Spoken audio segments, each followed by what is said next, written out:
Hello children, today we are going to study a lesson about two persons who are going to meet each other. A visit to Cambridge. This lesson is written by Firdaus Kanga. This lesson gives us a glimpse of meeting between Firdaus Kanga and the Stephen Hawking. Stephen Hawking, one of the greatest scientists of that time, who suffered from a disease form of paralysis that confined him to a wheelchair and allowed him to speak only by punching buttons on the computer.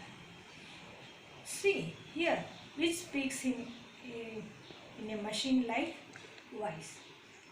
Both these men moved around in the wheelchairs. It was during Firdaus Kanga's visit to Cambridge that they meet each other. Before going to the lesson, let's see about the writer Firdaus Kanga. Firdaus Kanga, born in 1960 in Mumbai, he is an Indian writer and actor who lives in London. He has written a novel trying to grow a semi-autobiographical novel set in India and a travel book Heaven on Wheels about his experiences in the United Kingdom. Now let's move to the lesson chapter. This is a story of meeting between two extraordinary people, both of them disabled or differently abled, as we know say. Stephen Hawking is one of the greatest scientists of our time. He suffers from a form of paralysis that confines him to a wheelchair and allows him to speak only by punching buttons on a computer, which speaks for him in a machine-like voice.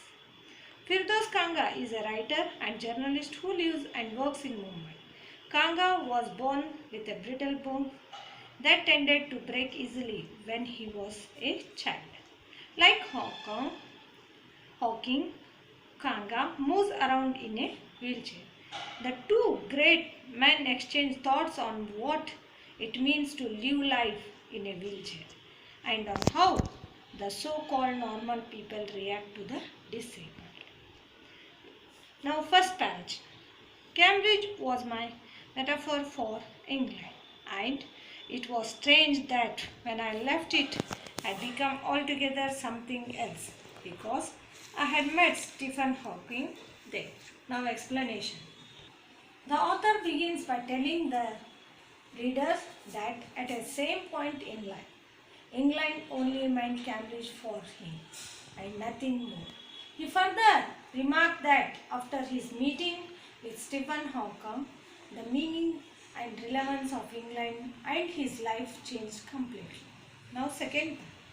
It was on a walking tour through Cambridge that the guide mentioned Stephen Hawking, poor man who is quite disabled now, though he is a worthy successor of Isaac Newton, whose chair he has at the university. I started because I had quite forgotten that this most brilliant and completely paralyzed astrophysicist, the author of A Brief History of Time, one of the biggest bestseller ever, lived here. The author mentions that he happened to be on a walking tour through Cambridge when his guide spoke about Stephen Hawking. The guide called him a poor man because he was differently able. He even told the author that Stephen Hawking now holds the position in the university which was earlier held by Isaac Newton.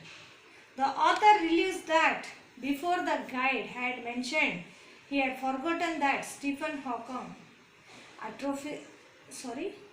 astrophysicist, the author of one of the biggest bestseller ever, A Brief History of Time, lived here. Now, third one. When the walking tour was done, I rushed to a phone booth and almost tearing the cord so it could reach me outside phoned Stephen Hawking's house. There was his assistant on the line, and I told him I had come in a wheelchair from India. Perhaps he thought I had profiled myself all the way to write about my travels in Britain. I had to see Professor Hawking. Even 10 minutes would do. Half an hour, he said, from 3:30 to 4. Now explanation.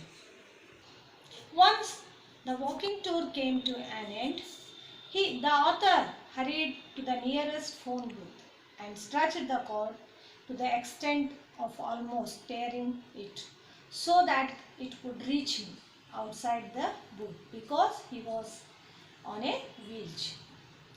He called Stephen Hawking residence where his assistant answered the call. The author introduced himself as someone who came all the way from India to write about his traveling experience in Britain. The author explained that he needed to see Professor Hawking even if he meant only for 10 minutes or even for 30 minutes also. Then from there he said that he got a time from 3:30 to 4 for the next.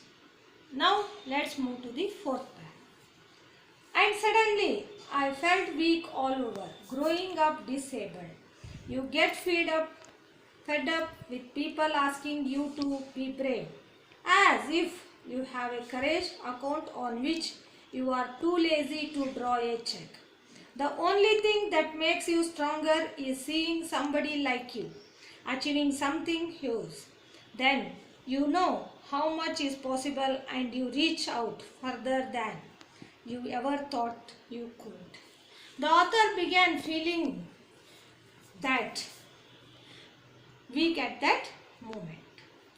He relates how one is constantly told to be brave and cheerful when you grow up being differently abled, as if it is they were very easy. He mentions that people then think one who is different is just lazy to draw a check on their courage account. In such a situation, the only thing that gives you courage and strength is seeing people like you do something big. It is only then you know there is a hope and possibility which makes you to go beyond your limits and imagination. Now, next paragraph. I haven't been brave, said this disembodied computer voice. The next afternoon, I have had no choice. Surely, I wanted to say, living creatively with the reality of his disintegrating body was a choice. But I kept quiet because I felt guilty every time I spoke to him, forcing him to respond. There he was, tapping at the little switch in his hand, trying to find the words on his computer with the only bit of movement left to him, his long pale fingers. Every so often his eyes would shut in frustrated exhaustion. And sitting opposite him, I could feel his anguish, the mind beyond which thoughts that came out in a frozen phrases and sentences stiff as crow. Now explanation, children. The next afternoon when he went to see him, Stephen Hawking told him that he had not been brave. He spoke in his disembodied computer voice that he had no other option. The author wanted to reply that living so creatively even with his disabilities has a brave chance, but he refrained from doing so. He was quiet, took over every time he pushed Stephen Hawking to respond by talking to him. He spoke by finding the words on his computer and then tapping a little switch in his hand with the only remaining movement left in his pale and long fingers. He would get easily frustrated and he would shut his eyes every now and then. Hawking's pain as the thoughts in his intensively active and vibrant mind came out of emotions and stiff as in anger. Now, remaining part we can see in the next video, children. Thank you.